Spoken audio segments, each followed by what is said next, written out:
Thankfully, Debbie Bacigalupi came to take over for Michael Hoskinson, who was not well today. And we really appreciate it. We are so blessed to have her with us.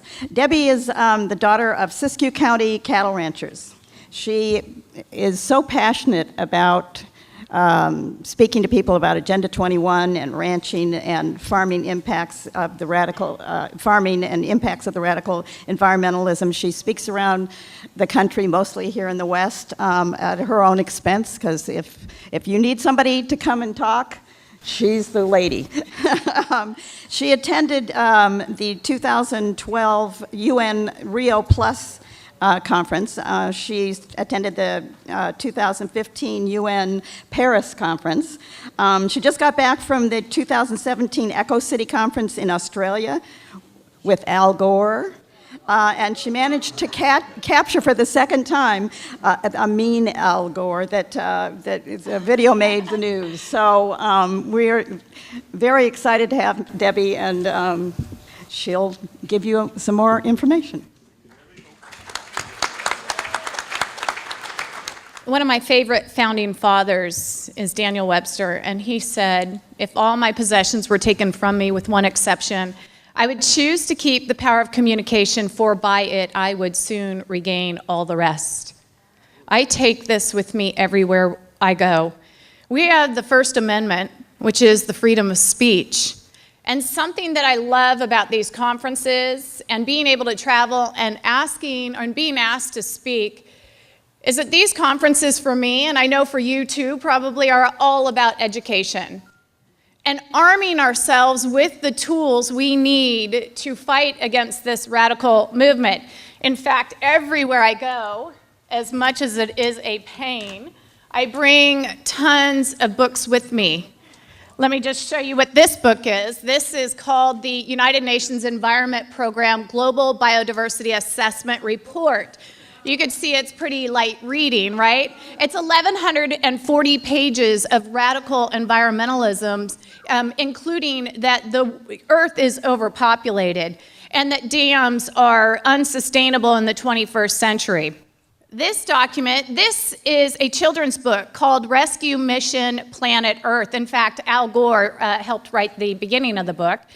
And on page 32, it says this. It quotes Paul Simon, "Born at the right time, the planet groans every time it registers another birth." That is a children's book.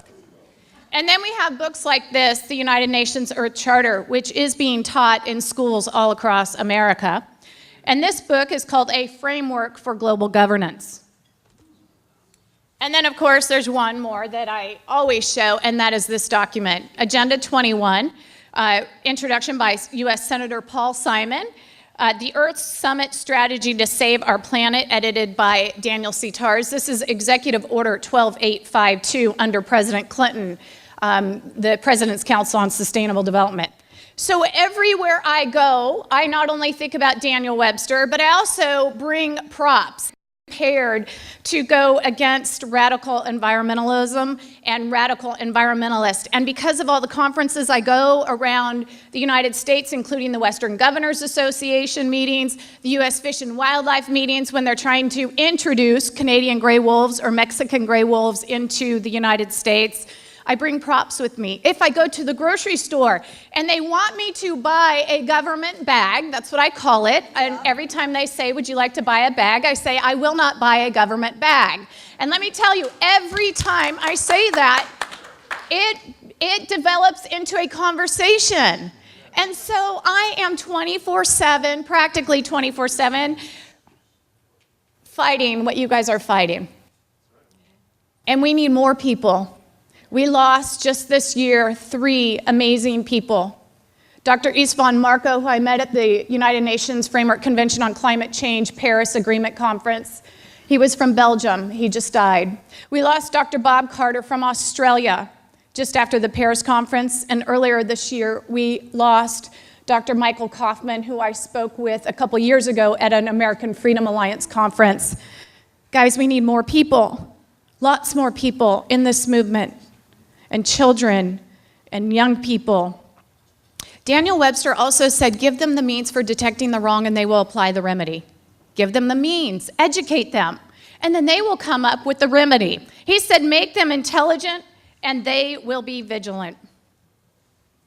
I like to consider myself a mama bear. I'm single, I do not have children, but let me tell you, they are messing with my state of California, and I am stinking mad.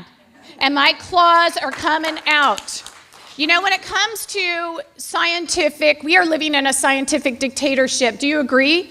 It's called technocracy. A scientific dictatorship where they say computer modeling says this and that. You know what my dad calls it? Swag. Scientific wild arse guess.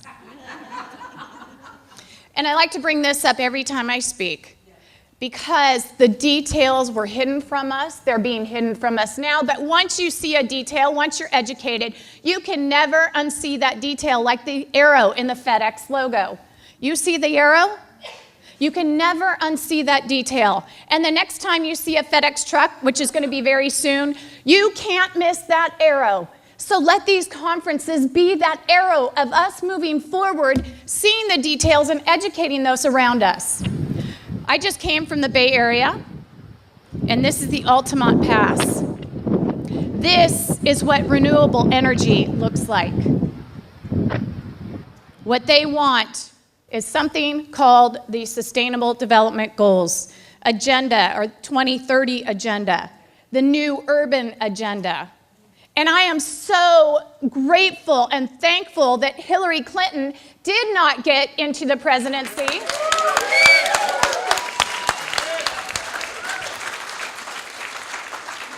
Because that woman is all about sustainable development, and I'll show you in just a minute. But before that, I just want you all to know that this started here in California under President George Herbert Walker Bush and with the ushering in of Nancy Pelosi. So check this out.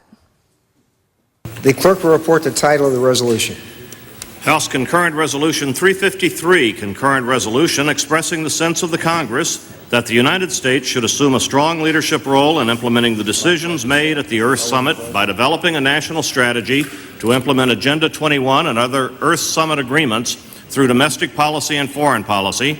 Chair now recognizes the gentleman from New York. Mr. Speaker, I rise in strong support of H-Con Res 353, expressing the sense of the Congress that the United States should assume a strong leadership role in implementing the decisions made at the Earth Summit in Rio de Janeiro. I now yield to the gentlewoman from California, Ms. Pelosi, the sponsor, to explain the resolution. The gentlewoman from California is recognized. I thank the gentleman for yielding. Thank you, Mr. Speaker. I thank the gentleman for yielding. In fact, it is a very simple resolution, which the gentleman has just mostly explained. The Earth Summit Environmental Leadership Act, as this is known, presents us with an opportunity to follow up on the important work of the Earth Summit to develop its blueprint, Agenda 21, for global environmental action. H-Con Res 353 outlines a comprehensive national strategy for sustainable development in accordance with the principles of Agenda 21. I urge my colleagues to support this resolution. We must make the promise of Rio a reality. Thank you, Mr. Speaker. The gentlewoman's time has expired. The gentleman Who is the conspiracy theorist? That woman and those people who would push such an aggressive, radical plan on you and me. Here's what's in part of the Sustainable Development Goals. By the year 2020, that's just a few years from now, protect and restore water-related ecosystems, including mountains, forests, wetlands, rivers, aquifers, and lakes. By the way, under President Clinton, there was to be no one left behind in this plan. We signed on to it. By the year 2020, substantially increase the number of human settlements. That means regionalism, like in the Bay Area, I already got regionalized. I had the Association of Bay Area Government. You have Southern California Association of Government, which Michael mentioned. And then Target 12.1, by the way, there are 169 of these targets. Implement the 10-year framework of programs on sustainable development, consumption, and production. So what's sustainable consumption? Well, I think we vote every single day with our dollar. And you could see that Walmart is pushing sustainable development, and it is no coincidence, in my opinion. Hillary Clinton, who showed up at the Rio Earth Summit in 2012, I ran for Congress that year, and I went to the Rio Earth Summit to represent the people of my district and try and get more information on this thing called Agenda 21. She, of course, was there working, I think she was our secretary at that time. And of course, she had pushed Agenda 21, Sustainable Development, and she was the first and only woman at one point that sat on Walmart's board. And here is what Walmart is pushing. Promote public procurement practices are sustainable in accordance with national policies and priorities by 2030. That people everywhere will have relevant information about sustainable development. So what are they going to do? How's Walmart helping do this? Don't shop at Walmart, guys. They are implementing a sustainable development plan on all products and manufacturing that go through Walmart. You vote every day with your dollar. And they're teaching Boy Scouts this too. This is the deep2green.org website, and you can see they quote sustainable development and the United Nations, and you can even get your sustainability merit badge. It's being taught in colleges with smart growth, regionalism, and look what they say, smart growth, government's efforts to limit urban sprawl by managing growth. This is AB 2785, already passed, the California Essential Habitat Connectivity Project. This is where they're studying and linking corridors and green spaces together. California Foothills Legacy Area, 18 million acres being studied for limited to no human use. The Northern Sierra Nevada sorry, I'm talking so fast because my time is out. Northern Sierra Nevada Foothills Wildlife Connectivity Project. This is about yellow-legged Sierra frogs, and you probably saw that in the paper. But here, let me end on this. Something that I have battled relentlessly and endlessly with my family as cattle ranchers in California is to stop the destruction, the largest destruction of in worldwide history on the Klamath River, in the Klamath River Basin in Northern California. They want to destroy by the year 2020. Remember, one of the targets was the Sustainable Development Goals was by the year 2020, all ecosystems are connected and they're saved and they're restored and whatever, blah, blah, blah. They want to destroy 4 clean, green, hydroelectric, renewable energy dams on the Klamath River. We are charged $2 and some odd cents for dam destruction, even though we all disagree with it. They will send over 20 billion cubic acre feet of pollutants downstream for 60 plus years to come to save what they call the coho salmon, which they can't even prove is endangered or threatened in that river basin. But let me tell you, it will impact you. I know you hear a lot about the San Joaquin Valley. But to me, a bigger issue is the Klamath River dams. Why?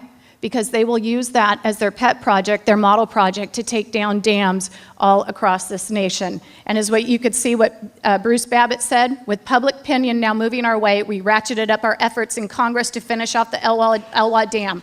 Others will have their own compelling priorities, and there are still 75,000 more dams to go.